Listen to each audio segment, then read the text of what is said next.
Gracias, Mayalena, y gracias por la invitación al presidente de la Academia Mexicana de Cirugía, el doctor Francisco Javier Ochoa, y distinguidos miembros del Presidium. El día de hoy quisiera presentar únicamente el tema de la psicopatología del residente de medicina de primer y segundo año.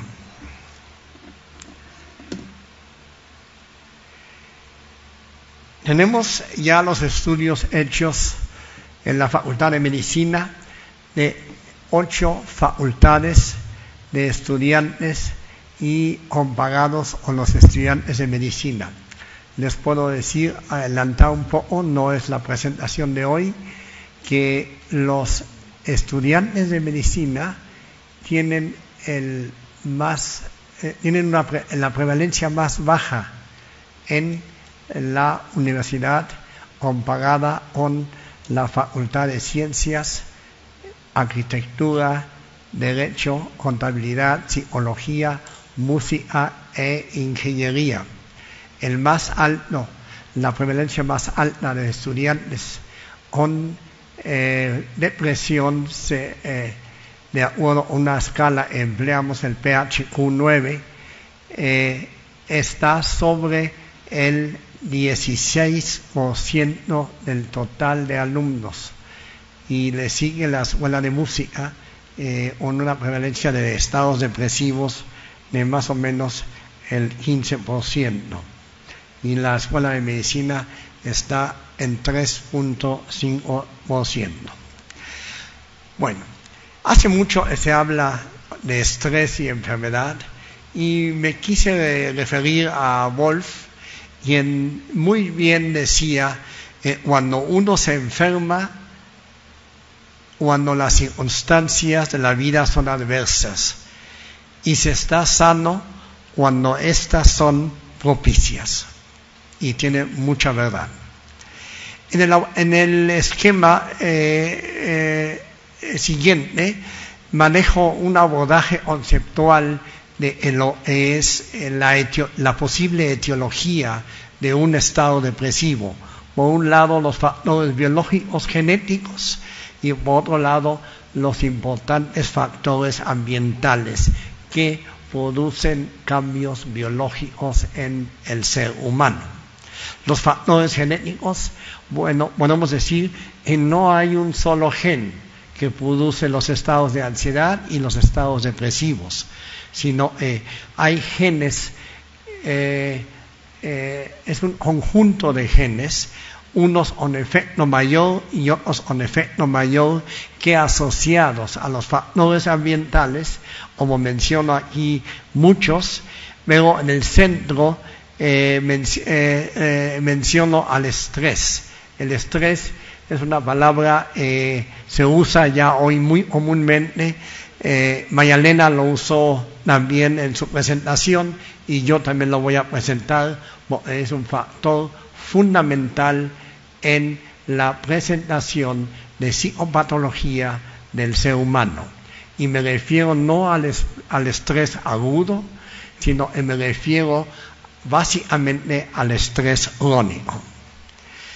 Desde el 2001, Chech y colaboradores demostraron que hay daño en la región CA3, en la región piramidal, el hipocampo, durante una exposición al estrés continuo.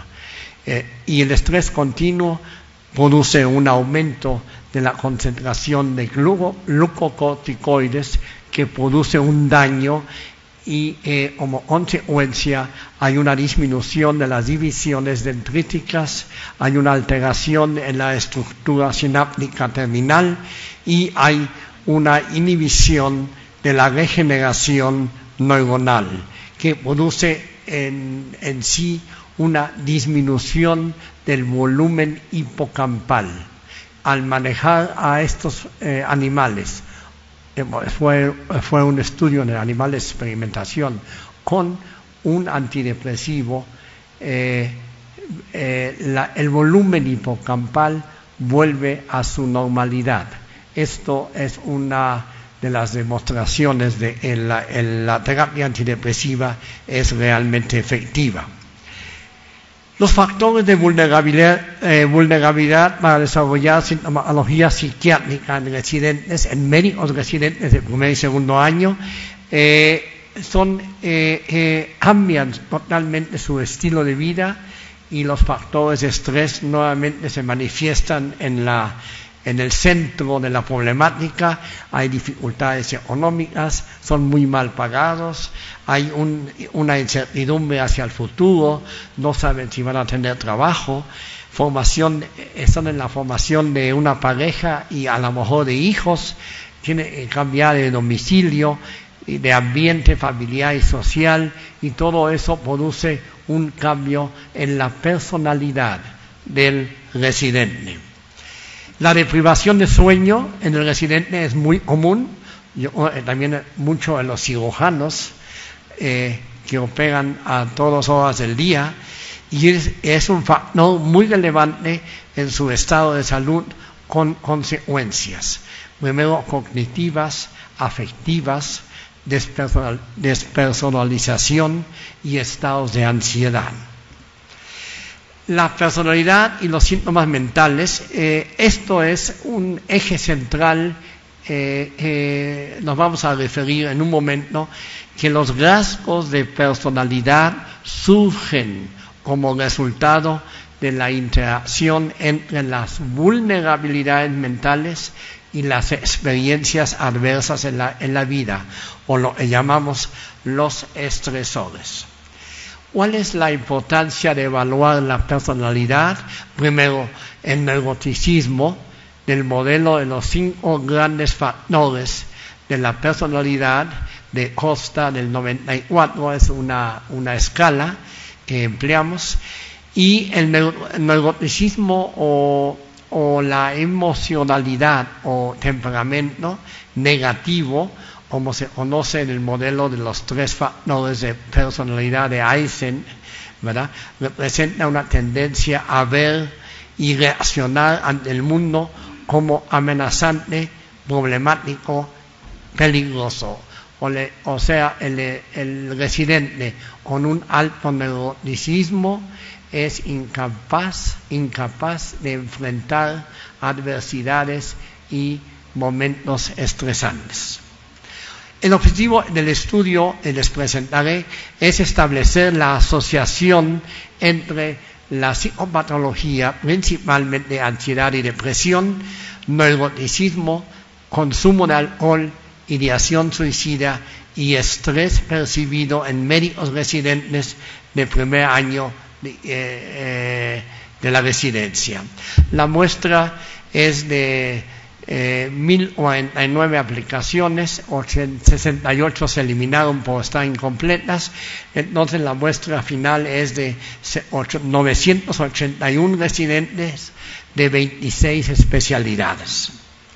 La muestra edad promedio son jóvenes, 27 años, más 2.5 años, 53 eran hombres, 47 mujeres, 44% eran del primer año, el 56% del segundo año, 70% eran solteros, 28 casados, 1 divorciado, 54% del interior vienen del interior de la República, el 42% del DF y 3% del extranjero. 56% viven con familias, 22% viven solos y 22% viven con amigos u otros residentes, ¿no? Los instrumentos que aplicamos fue el SCL-90, es un instrumento que evalúa 9 dimensiones de perfiles psicopatológicos, el inventario de personalidad lo que se llama el Big Five, ¿no? Mide neuroticismo, como dije, es la incapacidad para contender con el estrés. Eso es muy importante. La extroversión, la apertura, la amabilidad y la diligencia. Después aplicamos el audit también el audit de 10 ítems, y aplicamos la escala de González-Forteza de 4 reactivos para medir ideación suicida y, por último, la percepción del estrés generado en la residencia. No me voy a meter al análisis en este momento. ¿Cuáles son los resultados? Cuando consideramos en el SCL90 una T mayor de 65, podemos decir estamos ante un posible caso, ¿no?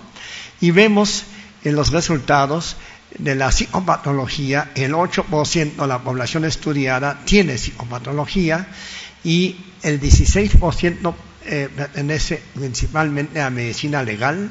Los psiquiatras también tienen mucha patología, 14%, oftalmólogos 14%, también los anestesiólogos 13%, los cirujanos oncológicos también tienen mucha patología, igual en los cirujanos plásticos.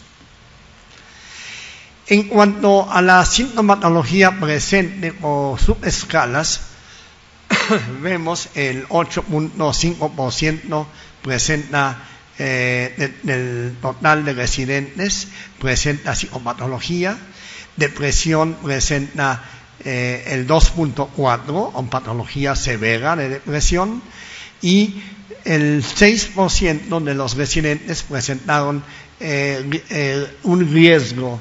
Hay que investigar si están ante una depresión o no. Y por último, ansiedad está semejante.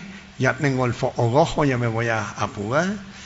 En cuanto al audit, a los casos de riesgo de consumo de alcohol, los ortopedistas presentan en la mayor problemática de ingesta de alcohol y probable abuso y dependencia, seguido por oftalmología, otorrinolaringología, cirugía plástica, cirugía general, vemos en los cirujanos también toman bastante, medicina legal, y en la población estudiada tenemos una prevalencia de 27.6% de consumo de alcohol.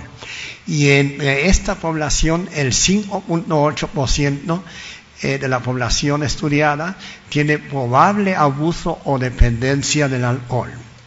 En cuanto a la ideación suicida, parece que los cirujanos oncológicos tienen más ideación suicida, seguida por los médicos familiares, los psiquiatras también, los otorrinolaringólogos, los oftalmólogos, siempre están en las primeras filas, y la medicina crítica, aquí no hay cirujanos. Bueno, aquí rápidamente el perfil de personalidad general de los residentes se encontró dentro de la media poblacional en los factores de extroversión, apertura y amabilidad. Sin embargo, se observa, como ven a ustedes hacia abajo, los valores por debajo de la media en neuroticismo y por arriba en diligencia. Se terminaron aquí 3 clústeres. Primero, el clúster, el perfil del rojo, es el perfil en riesgo, alto neuroticismo, introvertidos, baja apertura y poco amables y poco diligentes. Hay un perfil medio, que es el perfil tal vez el más normal, y el perfil alto, que es bajo neuroticismo, con valores sobresalientes en extroversión, apertura, amabilidad y diligencia. En cuanto al porcentaje de residentes con alto neuroticismo, vemos primero los urólogos, ¿verdad? Después seguido por los psiquiatras, los médicos legales, la medicina familiar, luego seguidos por la medicina crítica y los anestesiólogos. Y la población estudiada hay un 19.6% de prevalencia. En cuanto a las correlaciones, podemos afirmar en esta correlación hice antes de ir a las conclusiones, que la psicopatología general de los residentes de primer y segundo año se asocia muy fuerte a ansiedad y depresión. Aquí lo vemos claramente. Y a su vez en forma importante con el neuroticismo. Segundo, la ideación suicida se asocia a la depresión y ansiedad y en menor grado al neuroticismo. Y por último, el consumo de alcohol se asocia en menor grado a la psicopatología y al neuroticismo. Como conclusiones, afirmo que la personalidad del residente como rasgo se asocia a la depresión y ansiedad como una consecuencia del mal afrontamiento al estrés que se presenta cuando existe un alto grado de neuroticismo. Segundo, la ansiedad y la depresión se asocian a un alto consumo de alcohol. Tercero, la ansiedad y la depresión se asocian a una mayor ideación suicida. Por último, se advierte la necesidad de establecer programas de atención a los residentes de medicina vulnerables al estrés y con probabilidad de generar psicopatología. Muchas gracias.